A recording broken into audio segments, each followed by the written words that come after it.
Good morning, welcome to Furry and Spoilt. I want to talk to you about grains in dog food, but what actually is a grain? Because I get asked this, it comes up quite a lot, so I thought I'd do a video about it for you. So, dogs should not eat grains. I know this for an actual fact because I have first-hand experience of the difference between dogs that are eating grains and then dogs that aren't eating grains. I always, whenever I talk about anything, I always say, go on Google and have a look for yourself. So you know it's not just me, you can know for yourself. However, in this situation, if you Google, can dogs eat grains? Well, in the UK anyway, I'm sure it's worldwide, but can dogs eat grains? The first few searches will come up and say, yes, dogs can eat grains and that grains are good for them. But then when you look, the companies that have put those articles up are dog food companies. And they are dog food companies that, in my eyes, are the scum of the earth. It is disgusting what they are putting into dog food and the amount of marketing that they're putting in it to make people believe that their dog food is really good quality and it's really good for the dog. It drives me slightly nuts. So don't be misled by those companies, because if you go in, it will tell you grains are good for dogs, and that is because their dog foods are mainly grains, and grains are horrendous for dogs. Now, some dogs are you might be feeding your dog a grain food, a food that's full of grain, and he might be getting away with it, but it doesn't mean that he's not feeling awful on the inside. Or you might have dogs like my little Albert lying there on the cool mat where the signs were horrendous. Really, really bad. Hot spots. He was covered in hot spots. Itching. Just horrendous. And I talk to you all the time and I see pictures of I get sent so many pictures of dogs with hot spots and fungus infections and really nasty stuff. And not always, but so often it is because they're being fed a diet that has got grains in it. So in a minute, I'm going to show you where you need to look on the back of a packet. So where you need to look to see whether or not your food has got grains. But first of all, I'm just going to call them out for you. Now, something I do want to say first of all is tapioca starch. Technically, it's not a grain, but it is a starch. And that still turns to sugar, and the sugar turns to inflammation. So the reason that dogs are no good on grains is because the grains turn to sugar, and then that sugar causes inflammation, and you see that then in the skin with the itching and the hot spots. So tapioca starch is something to avoid simply because it's a starch, therefore that turns to sugar. But it isn't actually technically a grain, but still avoid it. Right, so actual grains that you do not want to see. So if you look on the back of your dog's packet, which I'll show you in a minute, you see any of these things, it doesn't matter in what percent, it doesn't matter if it's at the beginning of the ingredients, at the end of it, it doesn't matter. You shouldn't see these on, there's no need for this to be in dog food. All it's in there for is as a filler that's cheap. It's the only reason it's in there. So, corn, wheat, soy, rice, be that brown rice, wild rice, white, it doesn't matter, rice, oatmeal, barley, oats, and millet. Now, that is the list of the ones that I often see in dog foods. The ones I don't see so often, but I have seen them, is buckwheat, bulgur, quinoa, and rye. They all are grains. So if you see any of them, you shouldn't be feeding your dog that food. So now I want to show you the back of a packet. So I feed my dogs 50% dog food and 50% home cooked. So this is one of the dog foods that I use. Not sponsored, nothing's ever sponsored on my channel. If I'm using it for my dogs, it's because I believe it's absolute best for my dogs. And it will say Now, you're going to have to bear with me because my eyes, honestly, I've just recently hit 50 and it seems like my eyesight just disappeared. And I have to be giving things all this now as I can't read things. I might have to get my glasses out. Hold on, let's see how we go. Well, I can see that, so I'm hoping you can. So that says there, look, grain-free recipe. So you would think that it says grain-free on the back. Oh, that's grain-free. Unfortunately, that isn't how it works. They can put, like, they are ever so slightly regulated by what they can put, by what they have to put on the back of the packet. They do have to be a bit more truthful, but they can put whatever they want on the front of the packet.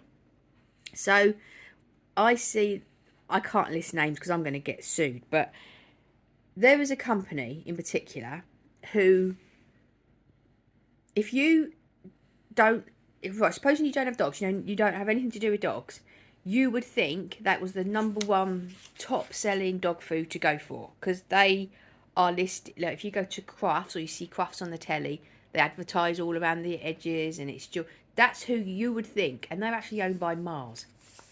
So companies like that, on the front of the packets, they will put things like full of this and full of that for you to have a healthy dog, and wonderful nutritious food, complete food, everything your dog needs, and all this sort of stuff. And most of it's just lies. So really, really be careful. So you need to be looking at the back of the dog food. So this is grain-free food. I particularly like this food because it's 85% of, so this is a lamb one, and this is actually 85% lamb, and then the rest is vegetables and herbs. Some grain-free food, the meat content is actually incredibly low.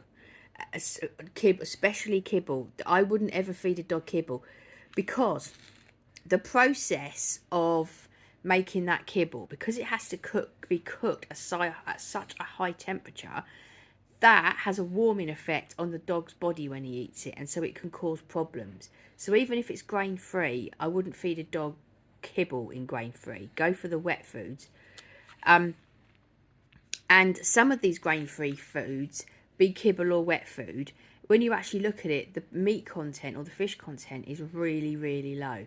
And you're basically just feeding your dog vegetables, which is no good for dogs. They need a high protein diet. If you don't give a dog a high protein diet, you end up with a whole load of other problems. So you do need a high protein. So I always say you need at least 50% meat or fish and 50% vegetables. But when this food here, I particularly like it because it's 85%. So this is a really good one. Another one I like is Harrington's, and I feed that to my dog sometimes, and that's 65%. So I like that as well. So first of all, we know it's got a good high quality protein source in it. Now, if you turn it over, my eye's not going to be able to read this. Right, bear with me. Let me get some glasses. Hold on. I put some here because I had a feeling this was going to happen. Right, bear with me. Hold on a minute. Let me stick my glasses on. Let me see if I can read it then. Right. Okay, I can't read it through the screen. I'm going to have to read it off camera, and then I'll put it in front of you in case you can read it. So, if you look there in a minute, it says 85% lamb.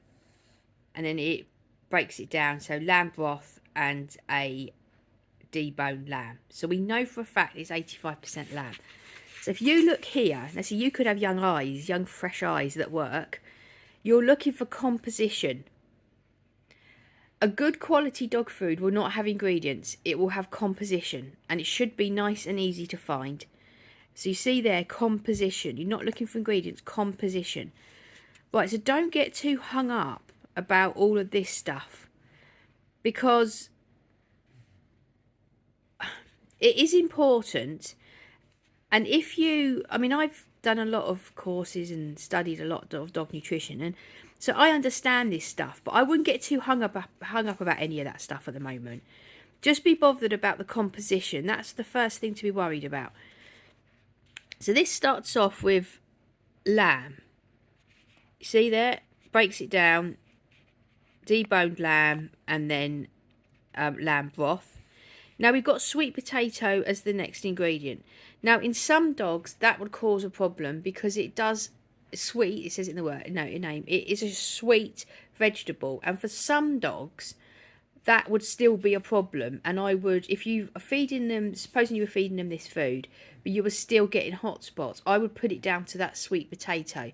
So if you can, I would avoid packets that have got sweet potato or carrots in them. Now, I have found with dogs with hot spots that it doesn't have to always be like that. Once you get past the initial awfulness of it all, you can feed them sweet potato. Because, I mean, I feed my dogs this, and little Albert over there, he's the one who had hot spots. And he's absolutely fine on it. So just something to be aware of if you're just starting out with your, trying to sort your hot spots out. Then we got spinach, courgette, peas, sunflower oil, salmon oil, seaweed. I really can't read this now. It's all going a bit blurry. What have we got here? What's that? I don't know what that is.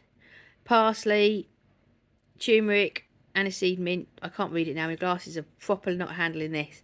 But you can see there, and I can't read it now, but I know for a fact that's all good stuff. And the general rule of this is it should always be stuff that you recognise and you know the name of. If you look at your packet and the first thing is wheat, or it might say wheat, it might say grains, it might say cereals, it might say rice, it might list it in more detail in some of the stuff that I've just the grains I've just listed. But if that is your first ingredient, absolutely do not feed that to your dog. It is the most awful thing. Please don't feed that to your dog if it's the first ingredient.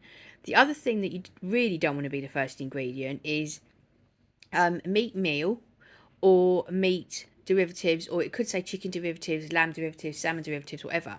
All that means is the bits that are no good, like bits of feet, bits of beak. Now, I know that you can feed them to dogs for people feed them to their dogs as treats, but they're no good as the main meal. They need the actual meat off the animal. So if it just says derivatives, it's just all the old bits. It's not the actual meat. So you need to avoid that massively. You need to actually have it, the actual meat that's being fed, and then the fish. Some foods they'll have a good meat at the beginning and it all looks good. But then when you go down, look at Harry there. Oh, look at his nose. Couldn't you just have a little nibble on that? Yeah, so they might start off really good, like good meat and whatever. But then as you go down, then they've started putting in grains and rice and cereals. And so do not feed that. And I know I talk about this all the time, but it's because it just amazes me that the tiniest little bit of grain and cereal can kick off hot spots in a dog that's prone to them. So even if you've got a food that looks really, really good, but there is a little bit of cereal in there, that can be enough to kick them off. So you need absolutely no grains, no cereals at all. That's it really. I just wanted to give you that list. As always, if you are not sure, just send me a picture. Lots of you do it on Instagram. Send me a picture and DMs of the back of your food packet, and I will have a look for you, and I will tell you whether it's good or not. It's actually really straightforward. It's really very simple. So if you just go to your dog food now, turn it over. If it says ingredients, I would put money on it that the first ingredient is wheat or cereals. It shouldn't say that. It should say composition, and like I've just said, how it should all be. It's really worth having a look at, because I think a lot of you, and you contact me all the time about this, how surprised you are, because you look at the front of the packet, it makes the food look great, and it's a really well-known brand. And I've talked about this before, but companies like Mars and a big confectionery company, Nestle have just brought out Lily's Kitchen. They are taking over. I don't even know if they've just done it. It's been on for quite a while now. But they are taking... So the big confectionery companies are taking over the little dog food brands. I did a whole video about it. And I'm really keeping an eye on Barking Heads and Harrington's, because they are still a small independent brand. So I'm keeping a close eye on them to make sure that that doesn't change, and that Mars or Nestle don't buy them. Because, I mean, they don't care. They don't care about the quality of dog food. That's all just about making money. So it's something to really... That's the other thing I'd highly recommend you doing. Whatever food you're feeding your dog, type it in, who owns it. But even if it comes up and it is owned by a actual dog food company, it doesn't mean it's a good dog food. The marketing skills they have is incredible. And, if you read the front of the packets, or the tins. It just, yeah, it sounds like good food. You turn it over and it's horrendous. There's one that I've got to be so careful. They do adverts and they sell dog food, but they also sell cat food, and it's all incredibly posh and exquisite and will only eat the best, and my cat will only eat the best food and blah blah blah blah blah. And if you look at it, the ingredients is shocking how bad it is. It just starts wheat, cereal, grains. It's shocking. So please, please don't fall for the hype. You need to look at the back of the packet and know yourself. And if you don't want to how to do it, you don't want to do it, you don't know how to do it, please just send me the picture and I will tell you. So that's it for today. My boys were fast asleep. I can't get over him. Look at him.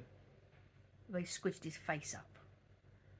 They're all fast asleep. We've had our walk. You must think that this is their life. They just live in the sitting room sleeping. It's not. It's just that this is the time of day that I have time to record my videos. And we've just got back. I have like a slot when we've got back from our walk where I have time, an hour to record videos. And we've just got back from our walk. And so this is what they do until lunchtime. Fast asleep. Okay, that's it for today. So thanks for watching. I'll see you in the next video. Bye-bye.